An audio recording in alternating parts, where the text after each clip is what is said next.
UAE-യിൽ ജോലി ചെയ്യുന്ന പ്രവാസികളും ജോലിയില്ലാതെ കഴിയുന്ന പ്രവാസി വീട്ടമ്മമാരുമെല്ലാം അധിക വരുമാന മാർഗമായി വിദ്യാർത്ഥികൾക്ക് ട്യൂഷൻ നൽകി വരുന്നുണ്ട്. എന്നാൽ ഇങ്ങനെ വീട്ടിൽ വെച്ചോ സെന്ററുകളിലോ സ്വകാര്യ ട്യൂഷൻ നൽകാൻ ഇപ്പോൾ ലൈസൻസ് നിർബന്ധമാണ്. പ്രൈവറ്റ് ടീച്ചർ വർക്ക് പെർമിറ്റ് എന്ന പേരിൽ കഴിഞ്ഞ ഡിസംബറിലാണ് പുതിയ നിബന്ധന പ്രഖ്യാപിച്ചത്. ഈ വിവരം നിങ്ങൾ അറിഞ്ഞു കാണും. നിയമവിരുദ്ധവും അനിയന്ത്രിതവുമായ സ്വകാര്യ ട്യൂഷൻ തടയുന്നതിനാണ് ട്യൂഷൻ വർക്ക് പെർമിറ്റ് ഏർപ്പെടുത്തിയിരുന്നത്. നിലവിൽ ജോലിയുള്ള അധ്യാപകർക്കും ട്യൂഷൻ വർക്ക് പെർമിറ്റ് ലഭിക്കും. എന്നാൽ സ്വന്തം സ്കൂളുകളിലെ കുട്ടികളെ പഠിപ്പിക്കാൻ അനുവാദമില്ല. വർക്ക് പെർമിറ്റ് അപേക്ഷാ ഫോമിൽ ഇക്കാര്യം വ്യവസ്ഥ ചെയ്തിട്ടുണ്ട്. 2 വർഷത്തേക്കാണ് പെർമിറ്റ്. ഇത് സൗജന്യമായാണ് അനുവദിക്കുന്നത്. സർക്കാർ സ്വകാര്യ മേഖലകളിൽ ജോലി ചെയ്യുന്നവർക്കും ജോലിയില്ലാത്തവർക്കും 15 വയസ്സിന് മുകളിലുള്ള വിദ്യാർത്ഥികൾക്കുമെല്ലാം പെർമിറ്റ് ലഭിക്കും.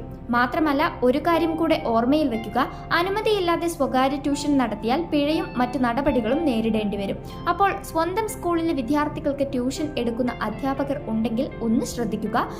ഇതുപോലുള്ള ഗൾഫ് അപ്ഡേറ്റ്സിനായി ഞങ്ങളുടെ പേജ് ഫോളോ ചെയ്യുക.